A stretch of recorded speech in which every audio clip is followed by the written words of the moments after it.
शुक्लांबरधरं विष्णुं शशिवर्णं चतुर्भुजं प्रसन्नवदनं ध्यायेत् सर्वविघ्नोपशान्तये। व्यासं वसिष्ठनप्तारं शक्तैः पौत्रमकल्मषं पराशरात्मजं वन्दे शुकतातं तपोनिधिं। व्यासाय विष्णुरूपाय व्यासरूपाय विष्णवे नमो वै ब्रह्मनिधये वासिष्ठाय नमो नमः। अविकाराय शुद्धाय नित्याय परमात्मने सदैकरूपरूपाय विष्णवे सर्वजिष्णवे। यस्य स्मरणमात्रेण जन्म संसारबन्धनात् विमुच्यते नमस्तस्मै विष्णवे प्रभविष्णवे। ॐ नमो विष्णवे प्रभविष्णवे। श्रीवैशम्पायन उवाच श्रुत्वा धर्मानशेषेण पावनानि च सर्वशः युधिष्ठिरः शान्तनवं पुनरेवाभ्यभाषत। युधिष्ठिर उवाच किमेकं दैवतं लोके किं वाप्येकं परायणं स्तुवन्तः कं कमर्चन्तः प्राप्नुयुर्मानवा शुभम्। को धर्मः सर्वधर्माणां भवतः परमो मतः किं जपन्मुच्यते जन्तुर्जन्म संसारबन्धनात्। श्रीभीष्म उवाच जगत्प्रभुं देवदेवम् अनन्तं पुरुषोत्तमं स्तुवन्नाम सहस्रेण पुरुषस्तततोत्थितः तमेव चार्चयन् नित्यं भक्त्या पुरुषम् अव्ययम् ध्यायन् स्तुवन्नमस्यं च यजमानस्तमेव च। अनादिनिधनं विष्णुं सर्वलोकमहेश्वरं लोकाध्यक्षं स्तुवन्नित्यं सर्वदुःखातिगो भवेत्। ब्रह्मण्यं सर्वधर्मज्ञं लोकानां कीर्तिवर्धनं लोकनाथं महद्भूतं सर्वभूतभवोद्भवम्। एष मे सर्वधर्माणां धर्मोऽधिकतमो मतः यद्भक्त्या पुण्डरीकाक्षं स्तवैर्रच्चैर्नरः सदा। परमं यो महत्तेजः परमं यो महत्तपः परमं यो महद्ब्रह्म परमं यः परायणं पवित्राणां पवित्रं यो मङ्गलानां च मङ्गलं देवतं देवतानां च भूतानां यो व्ययः पिता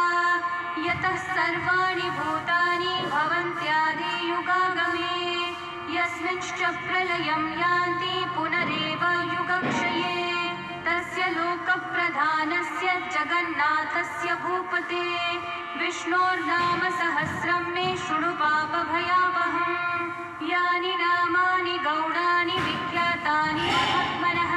ऋषिभिः परिगीतानि तानि वक्ष्यामि भूतये। ऋषिर्नाम्नां सहस्रस्य वेदव्यासो महामुनिः छन्दोनुष्ठुप् तथा देवो भगवान् देवकीसुतः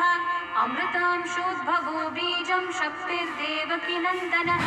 त्रिसामा हृदयं तस्य शान्त्यर्थे विनियुज्यते। विष्णुं जिष्णुं महाविष्णुं प्रभविष्णुं महेश्वरम् अनेकरूपदैत्यान्तं नमामि पुरुषोत्तमम्। अस्य श्रीविष्णोः दिव्यसहस्रनामस्तोत्रमहामन्त्रस्य श्रीवेदव्यासो भगवान् ऋषिः अनुष्ठुप्छन्दः श्रीमहाविष्णुः परमात्मा श्रीमन्नारायणो देवता अमृतांशोद्भवो भानुरिति बीजं देवकीनन्दनसृष्टेति शक्तिः उद्भवक्षोभणो देव इति परमो मन्त्रः शङ्खबृन्नन्दकी चक्रीति कीलकं शार्ङ्गधन्वा गदाधर इति अस्त्रं रथाङ्गपाणिरक्षोभ्य इति नेत्रं त्रिसामा सामगः सामेति कवचम् आनन्दं परब्रह्मेति योनिः ऋतुः सुदर्शनः काल इति दिग्बन्धः श्रीविश्वरूप इति ध्यानम्। श्रीमहाविष्णुः प्रीत्यर्थे सहस्रनाम जपे विनियोगः।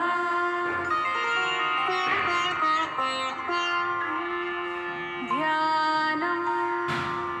क्षीरोधन्वत्प्रदेशे शुचिमणिविलसत्सैकते मौक्तिकानां माला क्लुप्तासनस्तस्फटिकमणिनिभैर्मौक्तिकैर्मण्डिताङ्गः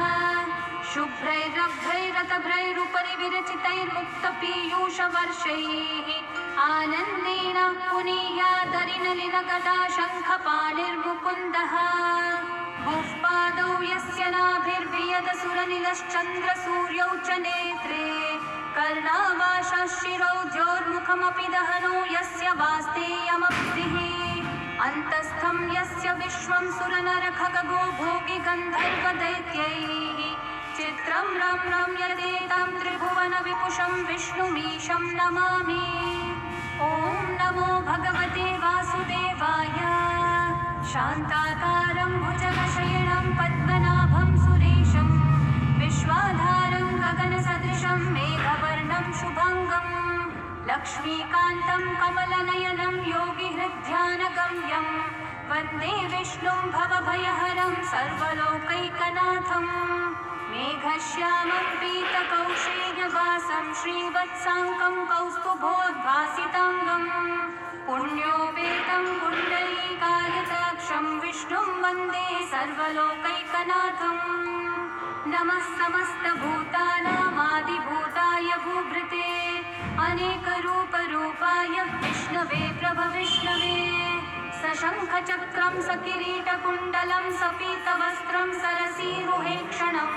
सहारवक्षस्थलशोभिकौस्तुभं नमामि विष्णुं शिरसा चतुर्भुजं छायायां पारिजातस्य हेमसिंहासनोपरि आसीनमं बुधश्याममायताक्षम् अलङ्कृतं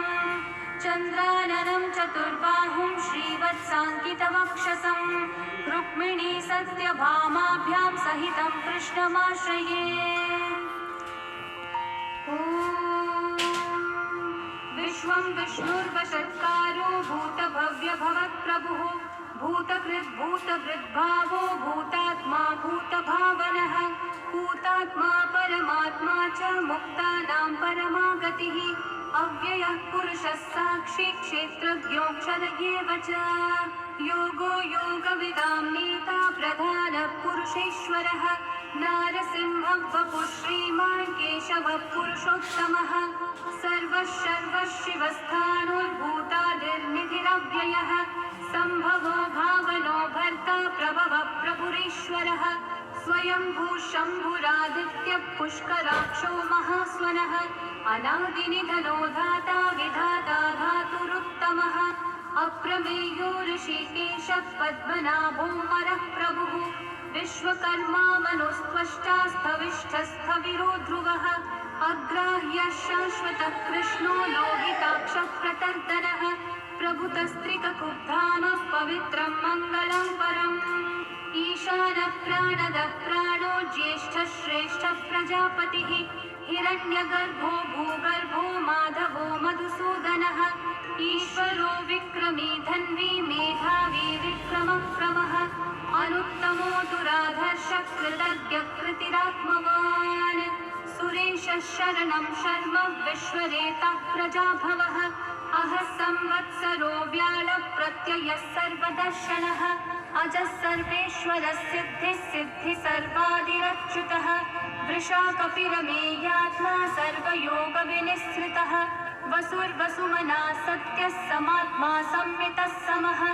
अमोघः पुण्डरीकाक्षो वृषकर्मा वृषाकृतिः रुद्रो बहुशिरा बभ्रुर्विश्वयोनिः शुचिश्रवाः अमृतः शाश्वतस्थाणुर्वरारोहो महातपाः सर्वगः सर्वविद्भानुः विश्वक्सेनो जनार्दनः वेदो वेदविदव्यङ्गो वेदाङ्गो वेदवित्कविः लोकाध्यक्षः सुराध्यक्षो धर्माध्यक्षः कृताकृतः चतुरात्मा चतुर्व्यूहश्चतुर्दंष्ट्रश्चतुर्भुजः भ्राजिष्णुर्भोजनं भोक्ता सहिष्णुर्जगदादिजः अनघो विजयो जेता विश्वयोनिः पुनर्वसुः उपेन्द्रो वामनः प्रांशूरमोघः शुचिरोर्चितः अतीन्द्रः सङ्ग्रहः सर्गो धृतात्मा नियमो यमः वेद्यो वैद्यः सदा योगी वीरः माधवो मधुः अतीन्द्रियो महामायो महोत्साहो महाबलः महाबुद्धिर्महावीर्यो महाशक्तिर्महाद्युतिः अनिर्देश्य वपुः श्रीमान् अमेयात्मा महाधृतक् महेश्वासो महीभर्ता श्रीनिवासः सतां गतिः अनिरुद्धः सुरानन्दो गोविन्दो गोविदां पतिः मरीचिर्दमनोहंसः सुपर्णो भुजगोत्तमः हिरण्यनाभः सुतपः पद्मनाभः प्रजापतिः अमृत्युः सर्वदृक्सिंहः सन्धाता सन्धिमान् स्थिरः अजो दुर्मशनः शास्ता विश्रुतात्मा सुरारिः गुरुर्गुरुतमो धामः सत्यः सत्यः पराक्रमः निमिषो निमिषस्रग्विवाचस्पतिरुदारधीः अग्रणीर्ग्रामणी श्रीमान् न्यायो नेता समीरणः सहस्रमूर्धा विश्वात्मा सहस्राक्षः सहस्रपात् आवर्तनो निवृत्तात्मा संवृतः सम्प्रमर्दनः अहः संवर्तको वह्निरनिलो धरणीधरः सुप्रसादः प्रसन्नात्मा विश्वभुग्विभुः सत्कर्ता सत्कृतः साधुर्जन्मोर्नारायणो नरः असंख्येयो प्रमेयात्मा विशिष्टः शिष्टकृच्छुचिः सिद्धार्थः सिद्धसङ्कल्पः सिद्धिदः सिद्धिसाधनः वृषाही वृषभो विष्णुर्वृषपर्वा वृषोदरः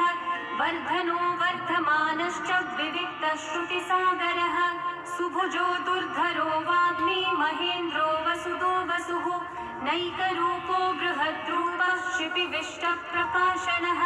ओजस्तेजो द्युतिधरः प्रकाशात्मा प्रतापनः रिद्धस्पष्टाक्षरो मन्त्रश्चन्द्रांशूर्भास्करद्युतिः अमृतांशूद्भवो भानुः शशबिन्दुः सुरेश्वरः औषधं जगतः सेतुः सत्यधर्मः पराक्रमः भूतभव्यभवन्नाथः पवनः पावनो नलः कामः कामकृत्कान्तः कामः कामप्रदः प्रभुः युगादिकृद्युगावर्तो नैकमायो महाशनः अदृश्यो व्यक्तरूपश्च सहस्रजिदनन्तजित् इष्टो विशिष्टशिष्टेष्ठः शिखण्डी नहुषो वृषः क्रोधः क्रोधकृत्कर्ता विश्वबाहुर्महीधरः अच्युतः प्रथितः प्राणदो वासवानुजः अपान्निधिरधिष्ठानम् अप्रमत्तः प्रतिष्ठितः स्कन्दधरो धुर्यो वरदो वायुवाहनः वासुदेवो बृहद्भानुरादिदेवः पुरन्दरः अशोकस्थारणस्थारः शूरः शौरी जनेश्वरः अनुकूलः शतावर्तः पद्मी पद्मनिभीक्षणः पद्मनाभोरविन्दाक्षः पद्मगर्भः शरीरभृत् महर्धीरिग्धो वृद्धात्मा महाक्षो गरुडध्वजः अतुलः शरभो भीमः समयज्ञो हविर्हरिः सर्वलक्षणलक्षण्यो लक्ष्मीवान् समितिञ्जयः विक्षरो रोहितो मार्गो हेतुर्दामोदरः सहः महीधरो महाभागो वेगवानमिताशनः उद्भवक्षोभणो देवः श्रीगर्भः परमेश्वरः करणं कारणं कर्ता विकर्ता गहनो गुहः व्यवसायो व्यवस्थानः संस्थानस्थानदो ध्रुवः परर्धि परमस्पष्टः तुष्टः पुष्टः शुभेक्षणः रामो विरतो मार्गो नेयो नयो नयः वीरशक्तिमतां श्रेष्ठा धर्मो धर्मविदुत्तमः वैकुण्ठः पुरुषप्राणः प्राणदः प्रणवपृथुः हिरण्यगर्भः शत्रुघ्नो व्याप्तो वायुरधोक्षजः ऋतुः सुदर्शनः कालः परमेष्ठी परिग्रहः उग्रः संवत्सरो दक्षो विश्रामो विश्वदक्षिणः विस्तारस्थावरस्थाणुः प्रमाणं बीजमव्ययम् अर्थोऽनर्थो महाकोशो महाभोगो महाधनः अनिर्विण्णस्थविष्ठो भूर्धर्मयूपो महामखः नक्षत्रनेमिर्नक्षत्री क्षामः समीहनः यज्ञयुज्यो महेज्यश्च क्रतुः सत्रं सतां गतिः सर्वदर्शी विमुक्तात्मा सर्वज्ञो ज्ञानमुत्तमम् सुहृतः सुमुखः सूक्ष्मः सुघोषः सुखदः सुहृत् मनोहरोजितक्रोधो वीरबाहुर्विदारणः स्वापनः स्ववशो व्यापी नैकात्मा नैककर्मकृत् वत्सरो वत्सलो वत्सी रत्नगर्भो धनीश्वरः धर्मकृद्धर्मे सदसक्षरमक्षरम् अविज्ञाता सहस्रांशूर्विधाता कृतलक्षणः गभस्तिनेमि सत्त्वस्थः सिंहो भूतमहेश्वरः आदिदेवो महादेवो देवेशो देवभृद्गुरुः उत्तरो गोपतिर्भोक्ता ज्ञानगम्यः पुरातनः शरीरभूतभृद्भोक्ता कपीन्द्रो भूरिदक्षिणः सोमपोमृतपः सोमः पुरुजित्पुरुसत्तमः विनयोजयः सत्यसन्धो दाशारः सात्वतां पतिः जीवो विनयिता साक्षी मुकुन्दोमितविक्रमः अम्भो निधिरनन्तात्मा महोधधिशयोऽन्तकः अजो महार्हः स्वाभाव्यो जितामित्रप्रमोदनः आनन्दो नन्दनो नन्दः सत्यधर्मा त्रिविक्रमः महर्षि कपिलाचार्य कृतज्ञो मेदिनीपतिः त्रिपदस्त्रिदशाध्यक्षो महाशृङ्गकृतान्तकृत् महावराहु गोविन्दः सुषेणः कनकाङ्गदी गुह्यो गभीरो गहनो गुप्तश्चक्रगदाधरः वेधास्वाङ्गोचितः कृष्णो दृढसङ्कर्षणोच्युतः वरुणो वारुणो वृक्षः पुष्कराक्षो महामनाः भगवान् भगहानन्दी वनमाली हलायुधः आदित्यो ज्योतिरादित्यः सहिष्णुर्गतिसत्तमः सुधन्वा खण्डपरशुर्दारुणो द्रविणप्रदः दिवस्पृक्सर्वदृग्व्यासो वाचस्पतिरयो निजः त्रिसामासामगः सामन्निर्वाणं भेषजं भिषक् सन्न्यासकृच्छमः शान्तो निष्ठा शान्तिपरायणम् शुभाङ्गः शान्तिदः सृष्टा कुमुदः कुवलेशयः गोहितो गोपतिर्गोप्ता वृषभाक्षो वृषप्रियः अनिवर्ती निवृत्तात्मा संक्षेप्ताक्षेमकृच्छिवः श्रीवत्सवक्षा श्रीवासः श्रीपतिः श्रीमतांवरः श्रीधः श्रीशः श्रीनिवासः श्रीनिधिः श्रीविभावनः श्रीधरः श्रीकरः श्रेयः श्रीमान् लोकत्रयाश्रयः स्वक्षस्वङ्गः शतानन्दो नन्दिर्ज्योतिर्गणेश्वरः विजितात्मा विधेयात्मा सत्कीर्तिश्चिन्न संशयः उदीर्णः सर्वतश्चक्षुरनीशः शाश्वतस्थिरः भूषयो भूषणो भूतिर्विशोकः शोकनाशनः अर्चिष्मान् अर्चितः कुम्भो विशुद्धात्मा विशोधनः अनिरुद्धो प्रतिरथः प्रद्युम्नोमितविक्रमः कालनेमि निहावीरः शौरी शूरजनेश्वरः त्रिलोकात्मा त्रिलोकेशः केशवः केशिहा हरिः कामदेवः कामपालः कामी कान्तः कृतागमः अनिर्देश्यः वपुर्विष्णु वीरोऽनन्तो धनञ्जयः ब्रह्मण्यो ब्रह्मकृद्ब्रह्मा ब्रह्म ब्रह्मविवर्धनः ब्रह्मविद्ब्राह्मणो ब्रह्मी ब्रह्मज्ञो ब्राह्मणप्रियः महाकमो महाकर्मा महातेजा महोरगः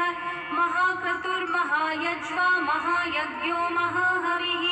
स्तव्यस्तवप्रियस्तोत्रं स्तुतिस्तोतारणप्रियः पूर्णपूरयिता पुण्यकीर्तिरणामयः मनोजवस्तीर्थकरो वसुरेता वसुप्रदः वसुप्रदो वासुदेवो वसुर्वसुमना हविः सद्गति सत्कृति सत्ता सद्भूति सत्परायणः शूरसेनो यदुश्रेष्ठः सन्निवासः सुयामुनः भूतावासो वासुदेवः सर्वासु निलयो नलः दर्पः दर्पदो दृप्तो दुर्धरोधा पराजितः विश्वमूर्तिर्महामूर्तिर्दीप्तमूर्तिरमूर्तिमान् अनेकमूर्तिरव्यक्तः शतमूर्तिशताननः एकोनैकः सवः किं यतत्पदमनुत्तमम् लोकबन्धुर्लोकनाथो माधवो भक्तवत्सलः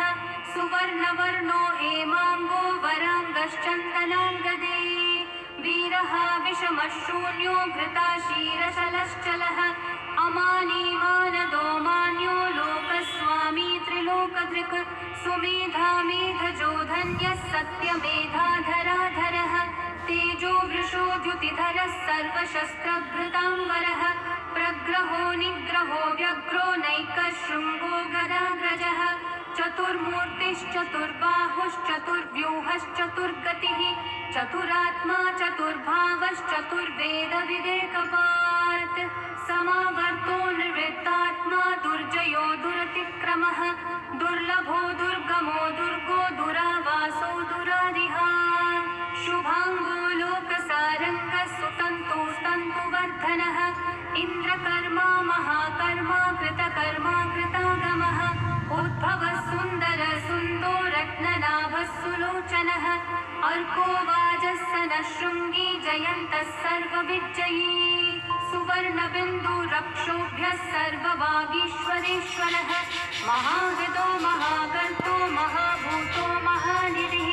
कुमुदः कुन्दरः कुन्दः पर्जन्यः पावनो निलः अमृताशोऽमृतवपुः सर्वज्ञः सर्वतोमुखः सुलभः सुव्रतः सिद्धः शत्रुजिच्छत्रुतापनः व्यग्रोदोदम्बरोऽश्वत्थश्चाणूर्रान्धनिषूदनः सहस्रार्ची सप्तजिह्वा सप्तैधा सप्तवाहनः अमूर्तेरनघोचिन्त्यो भयकृद्भयनाशनः अनुर्बृहत्कृशस्थूलो गुणवृद्धिर्गुणो महान् अधृतस्वधृतस्वास्य प्राग्वंशो वंशवर्धनः भारभृत्कथितो योगी योगीशः सर्वकामदः आश्रमश्रमणश्रामः सुपर्णो वायुवाहनः धनुर्धरो धनुर्वेदो दण्डो दमयिता दमः अपराजितः सर्वसहो नियन्ता नियमो यमः सत्त्ववान् सात्विकः सत्यः सत्यधर्मपरायणः अभिप्रायप्रियार्हूढः प्रियकृत्कृतिवर्धनः विहाय सगतिर्ज्योतिः सुरचिर्हुतभुक्विभुः रविर्विरोचनः सूर्यः सविता रविलोचनः अनन्तो हुतभुग्भोक्ता सुखदो नैकजोग्रजः अनिर्विण्णः सदामर्षि लोकाधिष्ठानमद्भुतः सनातनतमः कपिलः कपिरव्ययः स्वस्तिदः स्वस्तिकृत् स्वस्ति स्वस्ति भुक् स्वस्ति दक्षिणः अरौद्रः कुण्डली चक्री विक्रमयोजितशासनः शब्दातिगः शब्दसः शिशिरः शर्वरीकरः अक्रूरः पेशलो दक्षो दक्षिणः क्षमिलाम्बरः विद्वत्तमो वीतभयः पुण्यश्रवणकीर्तनः उत्तारणो दुष्कृतिः पुण्यो दुःस्वप्ननाशनः वीरः रक्षणः सन्तो जीवनः पर्यवस्थितः अनन्तरूपोऽनन्तश्रीर्जितमन्योर्भयावहः चतुर्दश्रो गभीरात्मा विदिशो व्यादिशो दिशः अनादिर्भूर्भुवो लक्ष्मी सुवीरो रुचिराङ्गदः जननो जनजन्मादि भीमो भीमपराक्रमः आधारनिलयो धाता पुष्पहासप्रजागरः ऊर्ध्वगः सत्पथाचारः प्राणदः प्रणवप्पणः प्रमाणं प्राणनिलयं प्राणभृत्प्राणजीवनः तत्त्वं तत्त्वविदेकात्मा जन्म मृत्युजरातिगः भूर्भुवः स्वस्तरुस्तारः सविता प्रपितामहः यज्ञो यज्ञपतिर्यज्वा यज्ञाङ्गो यज्ञवाहनः यज्ञभृद्यज्ञकृद्यज्ञी यज्ञभुग्यज्ञसाधनः यज्ञातकृद्यज्ञगुह्यामन्नमन्नादयेव च आत्मयोनिः स्वयं जातो वैखानः सामगायनः देवकीनन्दनः सृष्टा शितीशः पापनाशनः शङ्खबृन्नन्दकी चक्री शाण्डधन्वा गदाधरः रथाङ्गपाणिरक्षोभ्यः सर्वप्रहरणायुधः सर्वप्रहरणायुध ॐ नम इति वनमाली गदीशाङ्गी शङ्खी चक्री च नन्दकी श्रीमान्नारायणो विष्णुर्वासुदेवो विरक्षतु वनमाली गदीशाङ्गी शङ्खी चक्री च नन्दकी श्रीमान्नारायणो विष्णुर्वासुदेवो विरक्षतु वनमाली गदीशाङ्गी शङ्खी चक्री च नन्दकी श्रीमान्नारायणो विष्णुर्वासुदेवो विरक्षतु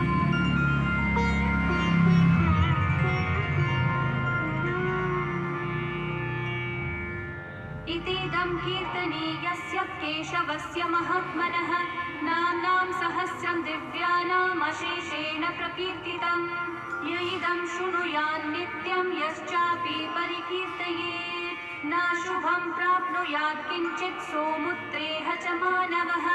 वेदान्तगो ब्राह्मणस्यात् क्षत्रियो विजयी भवेत् वैश्यो धनसमृद्धः स्यात् शूद्रः सुखमवाप्नुयात् धर्मार्थी प्राप्नुयात् धर्मम् अर्थार्थी चार्थमाप्नुयात् कामानवाप्नुयात् कामी प्रजार्थी चाप्नुयात् प्रजाम् भक्तिमान् यः सदोत्थाय शुचिस्तद्गतमानसः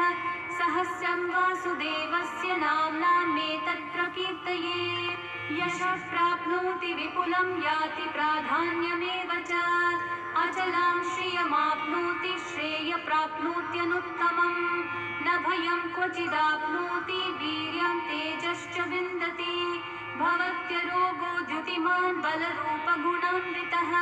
रोगात् मुच्यते रोगात् बद्धो मुच्येत बन्धनात् भयान् मुच्येत भीतस्थो मुच्येतापन्न आपदः दुर्गान्यतितरत्याशु पुरुषः पुरुषोत्तमम् स्तुवन्नाम सहस्रेण नित्यं भक्ति समन्वितः वासुदेवाश्रयो मर्त्यो वासुदेवपरायणः सर्वपापविशुद्धात्मा याति ब्रह्म सनातनम् न वासुदेव भक्तानामशुभं विद्यते क्वचित् जन्म मृत्यु जरा व्याधि भयं नैवोपजायते इमं स्तवमधीयानः श्रद्धा भक्ति समन्वितः युज्येतात्मसुखः शान्ति श्रीधृति स्मृतिकीर्तिभिः न क्रोधो न च मात्सर्यं न लोभो नाशुभा मतिः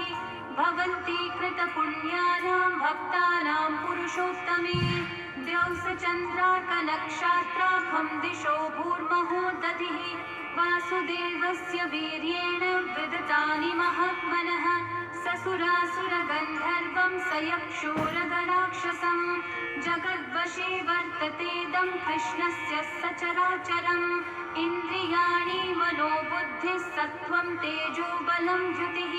वासुदेवात्मकन्याहुः क्षेत्रं क्षेत्रज्ञ एव च सर्वागमानामाचारः प्रथमं परिकल्पते आचारप्रभवो धर्मो धर्मस्य प्रभुरच्युतः ऋषयः पितरो देवा महाभूतानि धातवः जङ्गमाजङ्गमं चेदं जगन्नारायणोद्भवम् योगो ज्ञानं तथा साङ्ख्यं विद्या शिल्पादिकर्म च वेदाशास्त्राणि विज्ञानमेतत् सर्वं जनार्दनात् एको विष्णुर्महद्भूतं पृथग्भूतान्यनेकशः त्रिलोकान् व्याप्य भूतात्मा भुङ्क्ते विश्वभुगव्ययः इमं स्तवं भगवतो विष्णोर्व्यासेन कीर्तितम् पठ्येद्य इच्छेत् पुरुषः श्रेयः प्राप्तुं सुखानि च विश्वेश्वरमजं देवं जगतः प्रभुमव्ययम् भजन्ति ये पुष्कराक्षं न ते यान्ति पराभवम् न ते यान्ति पराभवम् ॐ नमः इति अर्जुनोवाच पद्मपत्रविशालाक्षः पद्मनाभः सुरोत्तमा भक्तानामनुरक्तानां त्राता भवजनार्दन श्रीभगवानुवाच यो मां नाम सहस्रेण स्तोतुमिच्छति पाण्डव सोऽहमेकेन श्लोकेन स्तुतयेव न संशयः स्तुतयेव न संशय ॐ नमः इति व्यासोवाच वासनाद् वासुदेवस्य वासितं भुवनत्रयं सर्वभूतनिवासोऽसि वासुदेव नमोऽस्तु ते श्रीवासुदेव नमोऽस्तु ॐ नमः इति पार्वत्योवाच केनोपायेन लघुना विष्णोर्नाम सहस्रकं पठ्यते पण्डितेर्नित्यं श्रोतुमिच्छाम्यहं प्रभो ईश्वरोवाच श्रीराम राम रामेति रमे रामे मनोरमे सहस्रनाम तत्तुल्यं राम नाम वरानने श्रीराम राम रामेति रमे रामे मनोरमे सहस्रनाम तत्तुल्यं राम नाम वरानने श्रीराम राम रामेति रमे रामे मनोरमे सहस्रनाम तत्तुल्यं रामनाम वरानने श्रीराम नाम वरानन ॐ नमः इति ब्रह्मोवाच नमोऽस्त्वनन्ताय सहस्रमूर्तये सहस्रपादाक्षि शिरोरुबाहवे सहस्रनाम्ने पुरुषाय शाश्वते सहस्रकोटियुगधारिणे नमः सहस्रकोटियुगधारिण ॐ नमः इति सञ्जय उवाच यत्र योगेश्वर कृष्णो यत्र पार्थो धनुर्धरः तत्र श्रीर्विजयो भूतिर्ध्रुवा नीतिर्मतिर्मम श्रीभगवानुवाच अनन्याश्चिन्तयन्तो मा ये जनाः पर्युपासते तेषां नित्याभियुक्तानां योगक्षेममहम्यहम् परित्राणाय साधूनां विनाशाय च दुष्कृतां धर्मसंस्थापनार्थाय सम्भवामि युगे युगे आर्ता विषण्णा शिथिलाश्च भीता घोरेषु च व्याधिषु वर्तमानाः संकीर्त्य नारायण शब्दमात्रं विमुक्तदुःखा सुखिनो भवन्तु कायेन वाचा मनसैन्द्रियैर्वा बुद्ध्यात्मना वा प्रकृते स्वभावात् करोमि यद्यत् सकलं परस्मै नारायणायेति समर्पयामि। श्री विष्णु सहस्रनाम स्तोत्रं सम्पूर्णम्।